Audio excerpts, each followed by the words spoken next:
Witness implies duality. I'm aware of myself being aware. Well, I don't advocate witness consciousness in my approach. So I'm saying it's very dualistic to me. It's my opinion. I'm aware of myself being aware, so it sets up a duality. So what I'm advocating is a state of consciousness in which there's not two, but only one state, one experience, one experiencer. There's nobody being aware of anything separate than him or herself. Spontaneous awareness in all its fullness, which includes everything and leaves nothing else.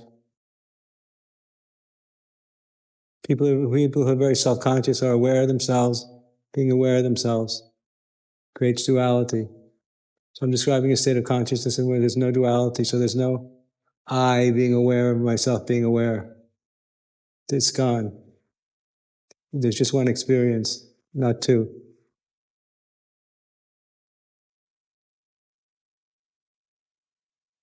So what I emphasize to help people awaken to this non-dual state of consciousness is not knowing.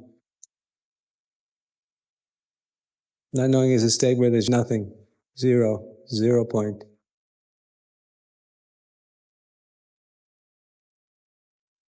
I don't know. I don't know and yet I am. I don't know and yet I am.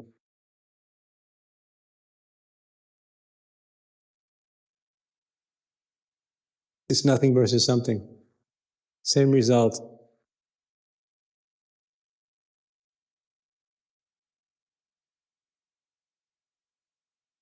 Go back to before the beginning.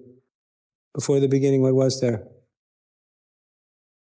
There was nothing. Right? There's no past, there's no future, there's no time, there's no space, there's no coming, there's no going, there's no here, there's no there, there's nothing. There's no thoughts about anything. Whereas consciousness to the mind becomes a thing. So what if they referring to pure consciousness, it's not a thing. It's a ground of reality that doesn't exist separate from it. Not a thing. There's no duality in the consciousness of consciousness. Because everything you're saying is good. And I've heard a lot about many people speak in exactly the way you're speaking. And Vedanta, similar ideas are expressed very clearly. But my concern is, in most cases, we're going to be left with a unique, self-conscious individual awareness who's going to be looking for the I am state, the I am vibration, the experience, the vibration of silence, or whatever it is. Who's going to be standing separate from experience, looking for certain kinds of attributes of enlightened awareness that symbolize what they think is enlightenment. You follow? It's a mental process. So you want to transcend all the mental processes and see what happens. So the safest way is to go all the way back to before the beginning, before anything ever happened, before there was any thoughts to think about anything. And then there's the primordial dimension of reality that begins to awaken to itself and then reveal itself.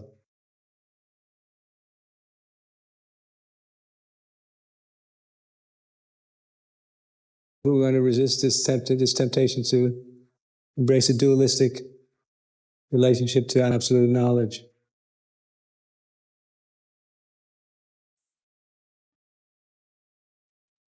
So if there's no duality, there's nothing to hold on to. There's no duality, there's nothing to hold on to. Everything, the reality becomes empty.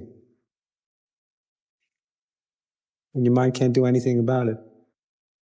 Your ego is rendered helpless in the face of emptiness.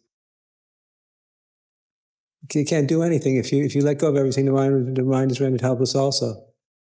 It's going in circles, blah, blah, blah, blah, blah, blah, blah, blah. It's like a chicken with its head cut off. It can't do anything, it becomes powerless. Because we don't want to have a dualistic relationship to God. Look, this is it, I've got it. This is silence. This is the I am vibration. This is whatever we think. This is the blue pearl, whatever you want to call it. It's still separate from me, and I'm holding it, and it's holding me. Forget it, let go of it. If you let go of it, then you're everywhere and nowhere at the same time. If you let go of these mind objects, even these divine mind objects, then you'll be everywhere and nowhere at the same time. Back to before the beginning, where everything is pure. Back to before the beginning when everything was pure, when there was nothing.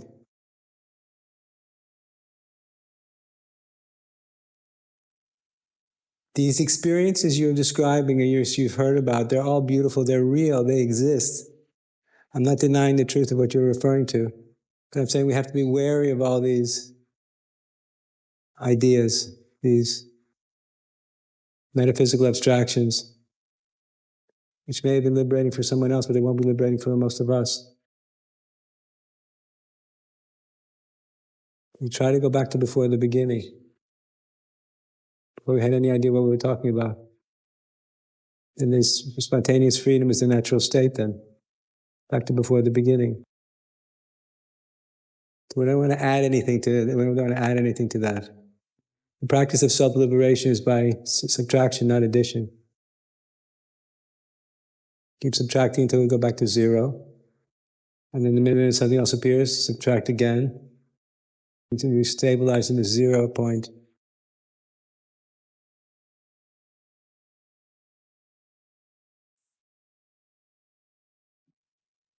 See, the mind doesn't know what to do then, right? It's rendered helpless. No job to do. No position to take.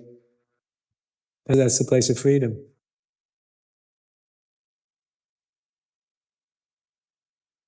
You feel it? Can you see it when I'm pointing to it?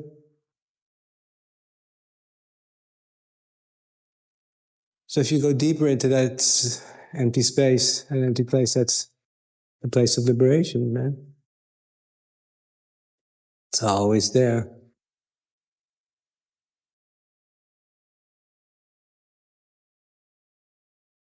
The empty space that I'm speaking about is everywhere and nowhere at the same time. Everywhere and nowhere is the same place. From the point of view of enlightened awareness. And the mind can't deal with everywhere and nowhere, it's too complicated. The mind can deal with everywhere I can deal with, or nowhere I can deal with. But you say everywhere and nowhere, it's this metaphysical paradox that the mind can't handle. Real enlightenment position destroys the mind and opens up a whole new dimension of seeing and feeling and knowing. If you keep going deeply into what I'm pointing to, your awareness of your body will disappear also. The deeper you go into Brahman consciousness, the more ecstasy, the more bliss, the more joy you start to feeling. Having nothing, knowing nothing, being no one, being nowhere, never having been born, no memory, no history, no desire. Just free fall, the eternity consciousness of that which was never born.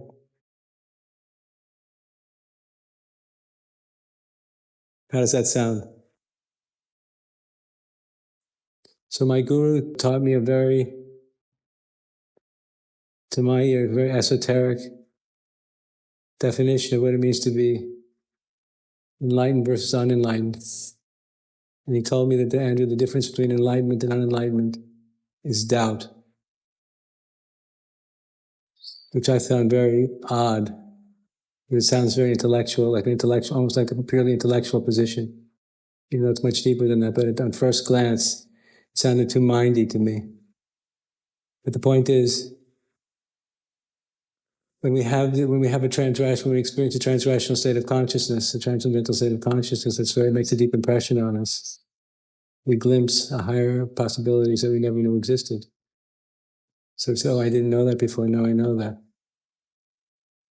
And then we seek to have the experience again. So was it really true? Was it as amazing as I thought it was? Yes, and it happens again. And we keep on going back for more and it happens again. We get convinced, yes, it was true. What I saw was real. Unbelievable, perfect, pure, overwhelming.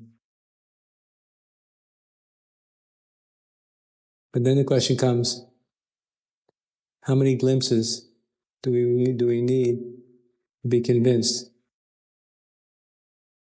that God exists?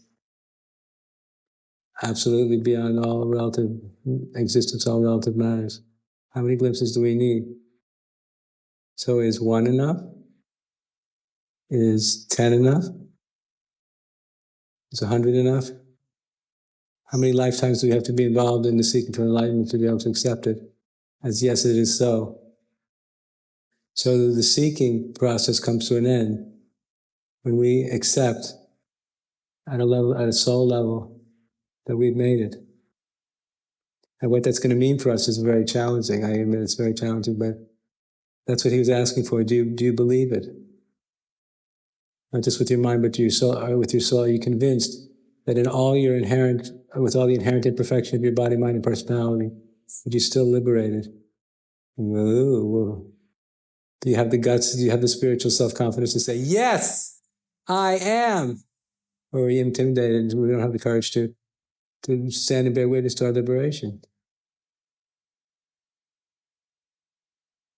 That's the test.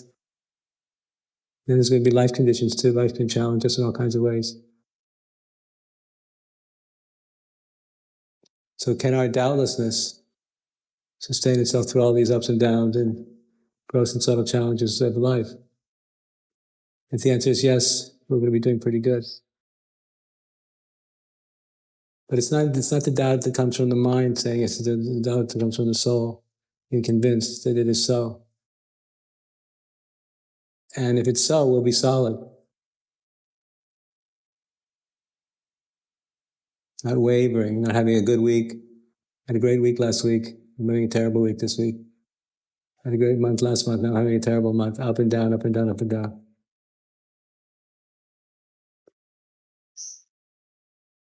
Makes sense? We need more reasonable ways to think about these big esoteric concepts in order not to drive ourselves crazy. Because we have too many spiritual teachers make absolute statements that sound very sexy and idealistic. If nobody can live up to them, they're of no use to us. Right? So we want to try to find a way to be most reasonable and most idealistic at the same time. That's what I was saying.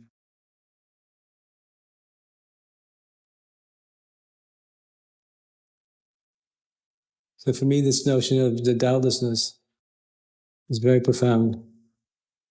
And it goes so deep, in other words, that we need to get to that point of 51% that we have a pre-conscious conviction. At a pre-conscious level, we have no doubt that enlightenment is the ground of our being. We don't need to think about it, we don't need to ask ourselves, we don't have to look for any particular feeling, any particular state, or anything else. We know at a pre-conscious level that it's the case. And if we know it at a pre-conscious level that it's the case, there's a spontaneous nature to the way we experience our own awakening again and again and again and again.